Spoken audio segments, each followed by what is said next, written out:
Hi friends, this is Krish, the Urban Naxal.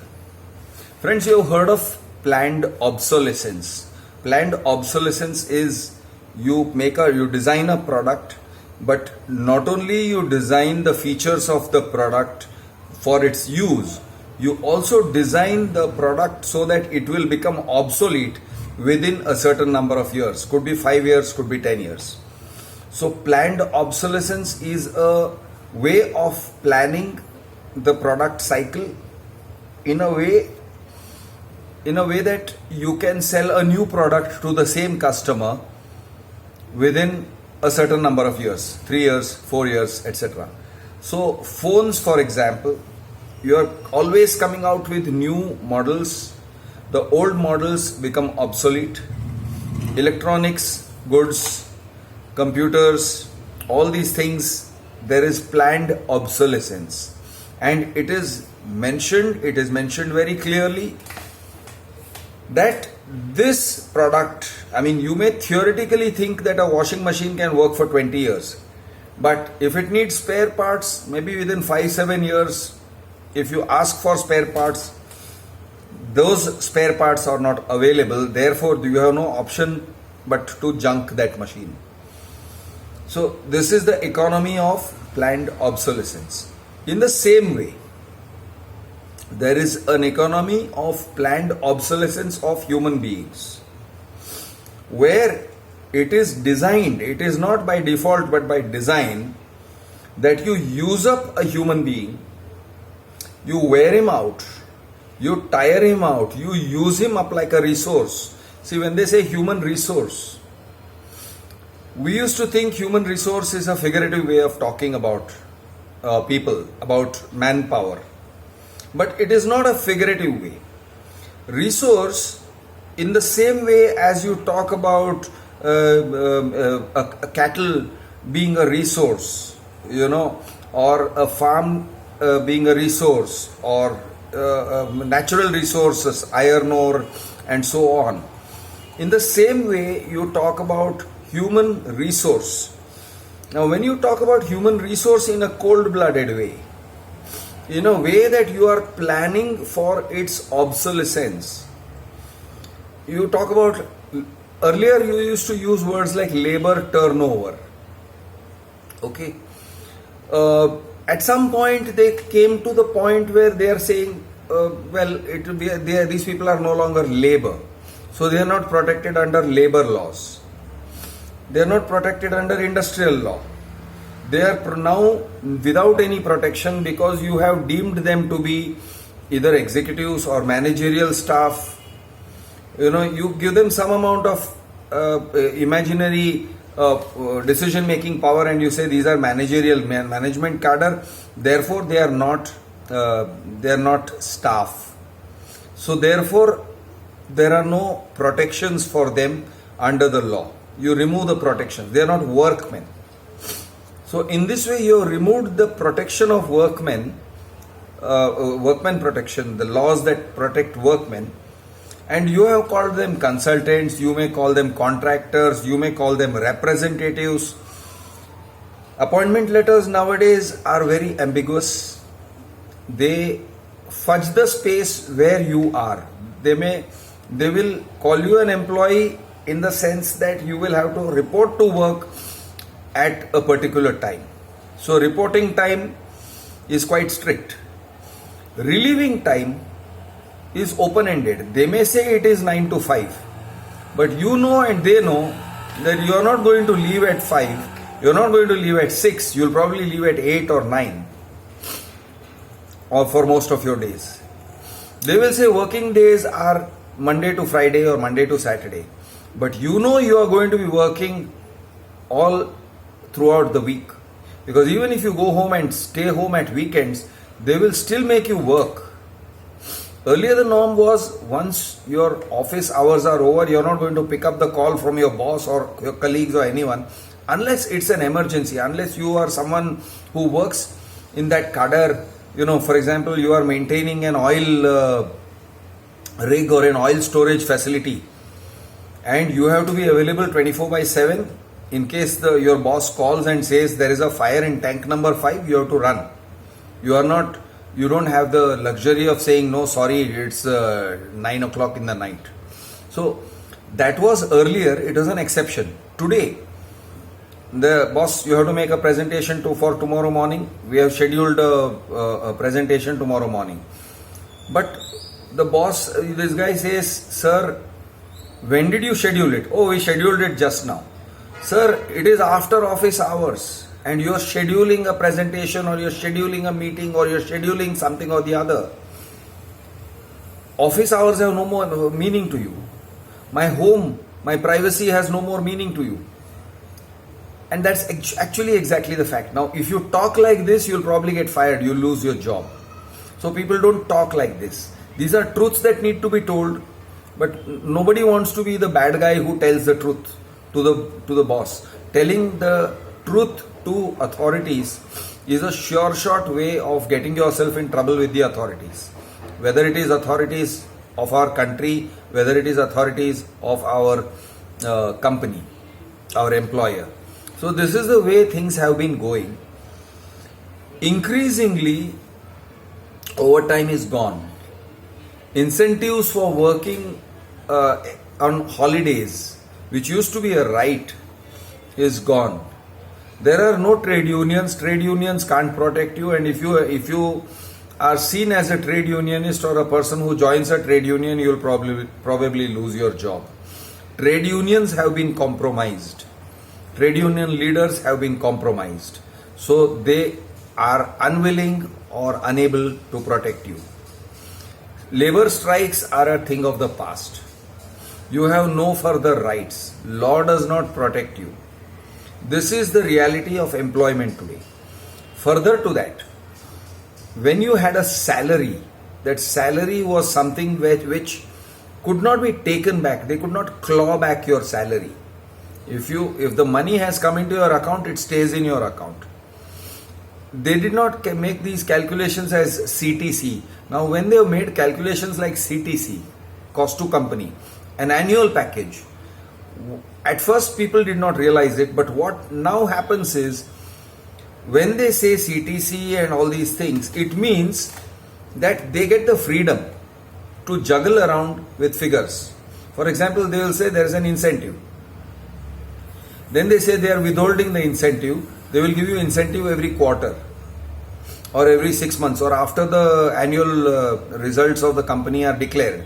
And then if the company runs up a loss for whatever reason, you may lose your incentive. Now you consider that incentive as part of your legitimate salary. You have achieved the targets that they have set before you. That itself is a terrible thing. Achieving targets is not as cute and as nice as it sounds. Achieving targets means you have been continuously under stress. You have been under performance stress. So it's not enough to be there 9 to 5. You have to meet various targets which are put before you. Those targets may be related to money. Those targets may be related to number of calls you make, or number of lines of code that you write, etc., etc. So these are various kinds of stressors which have come into your life. There's another stressor which comes into your life even if you're working from home. Even if you're a work from home employee, they can monitor you. Your own PC or your own laptop, your own software, the one that you use for logging in to your office system, also monitors what you do on the computer. So if you're on the computer, you can't be having a moment off, because that file in which you are doing the work, it monitors all kinds of things about you. What is the amount of activity happening on that file? I have myself worked on projects. This was more than a decade ago.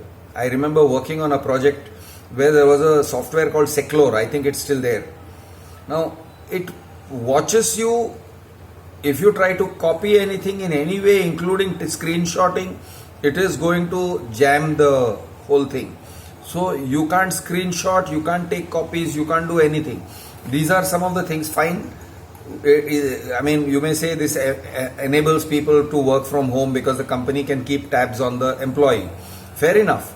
But you now have machine You now have a machine which is snooping on you. You can't take a break, you can't watch your YouTube, or you can't chill for a moment and go to Instagram or anything like that. You are 100% on that machine, and you are conscious of being monitored by the machine, and you are getting used to being monitored by a machine. Now this is a different level of stress. And for minor things, for minor missing of targets, very minor, relatively minor missing of targets, there can be major consequences. Your boss can give you hell for some small slip up. Now this has always been the case. Bosses have always been giving people hell, but there was always a little bit of elbow room and a little bit of wiggle room. Now there isn't. So this is a stressor, and the stress of not having a wiggle room, the stress of having performance linked pay, the stress of not knowing whether you will be leaving at 5 or 6 in the evening and coming home and relaxing and unwinding and spending time with your family. The stress of being responsible for the overall outcome of your work. See, when you are an employee, ideally an employee is not, he doesn't have the overall responsibility. The overall responsibility belongs to the CEO or the managers of the big fish who are taking big pay. Overall responsibility belongs to them. What is an employee supposed to do? He is, as they say, human resource. So he is supposed to deliver this amount of work, a measurable amount of work, and after that he has no further responsibility for the overall outcome of his work. This is how work was initially structured. Now they have changed it. You do this amount of work. You are supposed to do this amount of work in a particular way. So if you do it in a different way which the boss doesn't like, you may do it better. You may achieve this amount of work by a different method, but they will say, no, that's not how you're supposed to do it. You're supposed to do it that way, exactly as the boss says. Then the outcome of what work you did also will be monitored, and not just monitored. You will be rewarded or punished for it. They will deduct pay for it. So in this way, there are multiple ways in which it is like it used to be a spacious cell. An employee is basically voluntarily imprisoning himself. I mean, I'm giving you an analogy. An employee is someone who says, boss, I am voluntarily accepting a certain number of terms and conditions, rigid terms and conditions. I will spend time within the confines of the office doing this kind of work for which my designation is mentioned. I will not do a different kind of work. I will not do the work of the guy who's above me in case he is absent. I will not do the work of the guy who's below me in case he is absent or he goofs off. I will do my work, defined amount of work, for which you will give me a defined amount of salary, and I will do this work for a defined amount of time in the office, and I will promptly leave at 6 o'clock. After that, I will not be disturbed at home. Once I have left the office, that's the end of it. Today, it's no longer the case. Today, all of these things are removed. All your protections, all your rights have been removed. So basically, it is as if you have now stepped into a cell or a space where things can close in on you, where the bars become tighter on you, can become extremely tight, constricting space. It can crush you. It can crush your mind. It can crush your balls. It can break your spine. And it does. It breaks people's spine. It breaks their ability to say no. It breaks their self-respect. Now add to this, there is office politics. Office politics is always there in all organizations. I have experienced whenever I have associated with an organization, whether it's as an employee or as a consultant or as a contractor. Office politics is just something that you live with. Fair enough. A boss is a boss is a boss. Fair enough. But You also have to have the comfort of knowing that a boss has X amount of power and that's limited. There's a reporting chain, and it's a very distinct reporting chain. That reporting chain can be your protection. I report to this guy, I do what this guy tells me, that's it. End of the story. But no, today even that is gone. I report to this guy, but that guy can also give me orders, and the other guy from Chennai can give me orders, and this guy from Bangalore can give me orders, and all this has been written into the contract. It has been written into the appointment letter. Appointment letter is not distinctly an appointment letter. It has aspects of an appointment letter. It has aspects of a contractual work. So, for example, if you quit, and it has aspects of training. A lot of this coming from software industry, from IT sector. See, if they say that they are spending money in training you, then they say that, okay, if you're doing work for the company, you're delivering X amount of work, quantifiable work to the company. But they say, yes, but we are also training you. So if you quit within X amount of time, say 3 years, 3 years is a very long time if you're working, then you're going to pay back the entire 3 years salary. Now this is inherently unlawful. It is inherently unfair. There are good Supreme Court judgments on this, but who is going to go to court? Because going to court against your employer is again something which will get you, off the employment list for any potential employer. If they figure out that you are a fighter, not a worker, then you will never get another job again. This is a kind of a cartelization or an unspoken rule. So people don't want to go to court. People don't want to take panga with these guys. They don't want to fight because fighting will hurt their career. Everybody knows that. Nobody wants to fight. Even really strong people, really feisty people, they say, Baba, I still have a career. I don't want to hurt my career. I am going to put up with this injustice. I know it's injustice, but let me put up with it. Because I have my own long-term interest. Now, you have your own long-term interest. What is your long-term interest? Your long-term interest is you want to carry on your career from the time you have started your career. Let us call it age 23 or age 24, because fresh out of college, you are just a fresher. You have no bargaining power. You have no grip on anything. You are a clueless bacha moving around, getting exploited by A, B and C. Maybe by age 25 or 26, you sort of get the sense of having a career. So you go from this job to a slightly higher paying job to a slightly higher paying job and so on. And you intend to progress, staying in each job 3 to 5 years ideally, sometimes maybe less. But you intend to progress like this all the way till you are 65. By when a typical person nowadays will have changed at least 5 organizations, maybe more, maybe 10 organizations. Now, what happens here is the way jobs are designed is calculated to make you burn out by the time you are 40 or 45. You will become obsolete. It will make you obsolete. Now, why is that? Because all those stressors that we talked about, all those stress factors, not enough family time, not enough time to sleep, no personal life, the company has infinite amount of power over you. You have no power to fight back. You are powerless. You can be abused. You can be exploited, financially exploited. You have no certainty. You have no right over your own salary. You have no overtime. You have no, the list goes on. It's endless. So as I said, it is like a cell.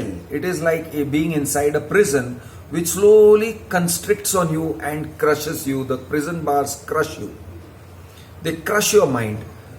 By the time you are 40 or 45, it varies. Some people sooner, some people later. You are like a wild animal which has been broken. It has just been, your brain has been crushed. Your brain is not useful for anything. Your brain doesn't function. You lose the ability, and some people lose their memory, some people lose their ability to put logical sentences together. By the way, I have done some pretty toxic work. It can really screw your grammar filters. I have done work, for example, I have done content writing with so much pressure of time. Whatever grammar you learnt in school, they will fuck it up. They will completely fuck it up. You have no grammar left if you do this work. You will have nothing left in here. Your brain becomes numb. Your brain is not designed for that kind of abuse. And they abuse it. It's like your body.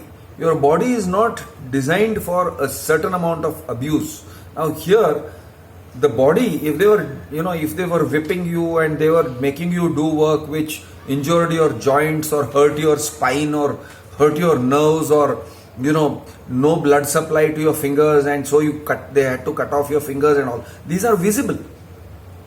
There is a visibility to your body. You can say this is an abusive job because people are losing their fingers. By the way, there are jobs like that where people routinely lose their fingers. Routinely. Okay. And you can pass whatever laws you like, but these things happen. Here, what they are doing is they are hurting your mind. And today I'm focusing on the jobs that hurt your mind. They harm you. They harm you like inhaling smoke, like inhaling cigarette smoke harms your lungs. Even worse. So it's horrible. In addition to all that, we also have outside factors. We also have become addicts to entertainment. We compulsively watch WhatsApp and Instagram and Instagram Reels and YouTube Shorts, and our attention span has gone to hell. So there is a whole range of factors adding to the toxicity of your employment situation. But the overall effect of your employment situation, which is, I would say it is by design. It is not by default. They know it's going to harm you. They don't give a flying fuck. And who is they? Well, your bosses. What about them? Well, they are also in the same boat. So they are also going to get screwed. So each one shits on the other one all the way down. Only the top guy doesn't get shat on. It's like that, and the top guy makes all the money. This is your corporate culture. This is the work culture, and this is what you guys need to find a way to fight. I'm Krish the Herbal Naxal. Jai Maharashtra, Jai Hind, Jai Jawan, Jai Kisan.